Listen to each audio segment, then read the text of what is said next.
Shalom dan salam sejahtera buat kita semua.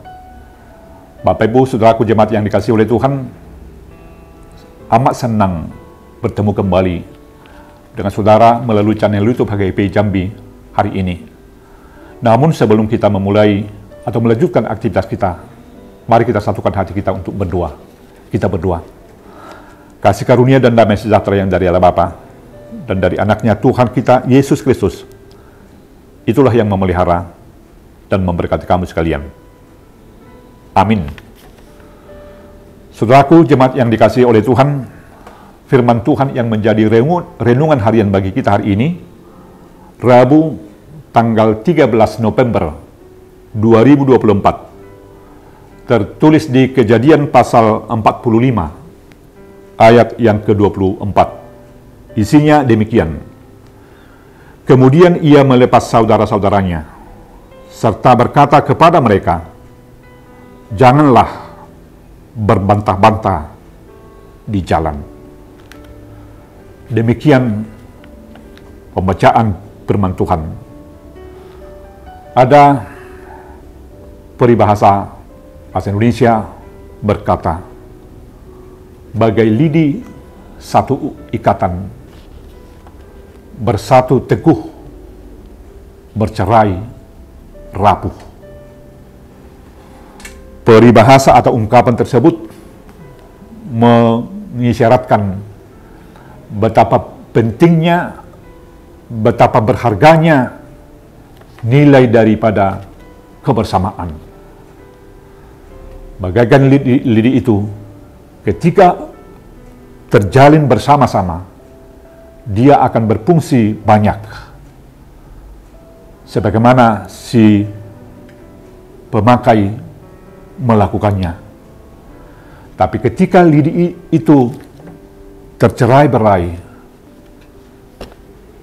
fungsinya bukan hanya berkurang, tapi dampaknya bisa berakibat fatal kepada orang dimanapun lidi itu berada.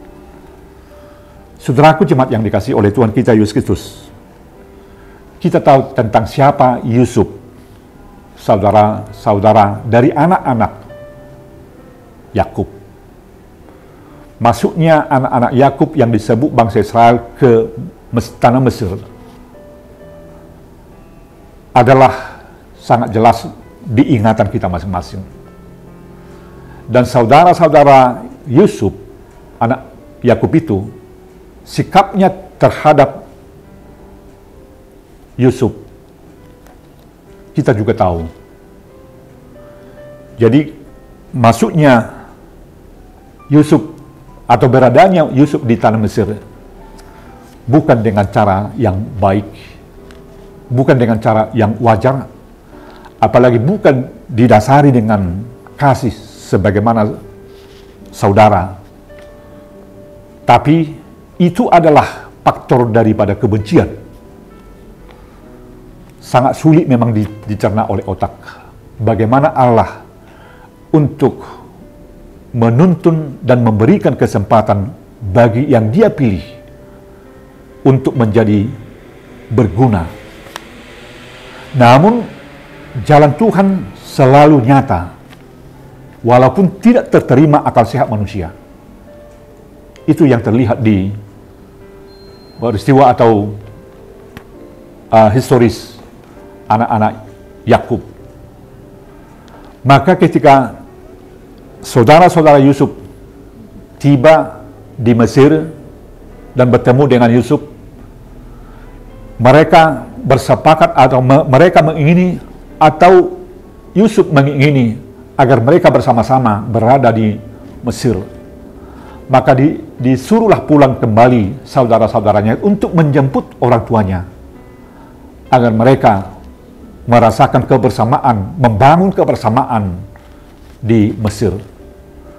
Namun sebelum mereka berangkat, Yusuf mengingatkan supaya selama proses berjalannya menjemput orang tuanya, mereka saling melengkapi, tidak sebaliknya untuk saling berbantah-bantahan. Saudaraku, itu adalah tanda kepedulian daripada Yusuf. Dan sebagai buktinya, Yusuf memberikan pakaian, sepotong pakaian kepada masing-masing sebagai simbol daripada perdamaian. Yusuf telah mendamaikan, Yusuf telah mengampuni perbuatan tidak terpuji dari saudara-saudaranya. Pemberian sepotong kain kepada masing-masing, itulah buktinya. Saudaraku jemaat yang dikasihi oleh Tuhan, sebagai orang percaya kita telah mengimani dan menyadari bahwa kita adalah masing-masing atau komunitas yang telah diampuni oleh Tuhan, bukan hanya dengan pemberian yang berhubungan dengan benda, tetapi hidupnya melalui darahnya yang tercurah. Itu adalah bukti nyata bahwa Dia mau mengampuni saya, mengampuni kita semua. Dalam hal itulah di perjalanan hidup kita yang Tuhan berikan kepada kita, agar kita mau membangun kehidupan yang bersama, bukan hanya sesama kita, tapi berhubungan membangun persekutuan kita dengan Tuhan. Marilah kita di tengah-tengah perbedaan yang ada, untuk saling melengkapi, saling membangun. Penting memang untuk hidup mengutarakan apa yang kita kita miliki. Tetapi yang paling utama adalah saling menerima, saling melengkapi di tengah perbedaan yang ada.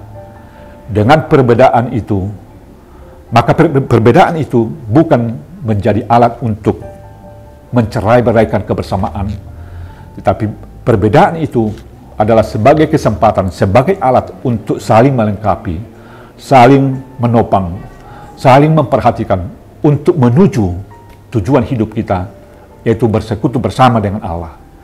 Marilah saudaraku selalu dituntun dan dikuatkan oleh arahan Tuhan kepada kita, berjalan bersama, beriringan bersama, sebagai sesama saudara, sebagai sesama seman, sebagai sesama ciptaan Tuhan, membangun hubungan kita, menghadirkan kebaikan Allah di tengah-tengah kehidupan kita. Selamat untuk membangun kehidupan yang nyata melalui kebersamaan kita masing-masing. Amin. Kita berdoa. Terpujilah namamu Tuhan kini dan selama-lamanya, karena Tuhan telah mengingatkan dan selalu mengingatkan kami betapa pentingnya membangun kebersamaan di tengah-tengah keragaman hidup yang ada. Keragaman itu bukan sebagai alat untuk mencerai-beraikan persaudaraan, tetapi keragaman itu adalah bukti nyata betapa banyaknya, besarnya anugerah-Mu untuk kami. Hidup kami menjadi indah.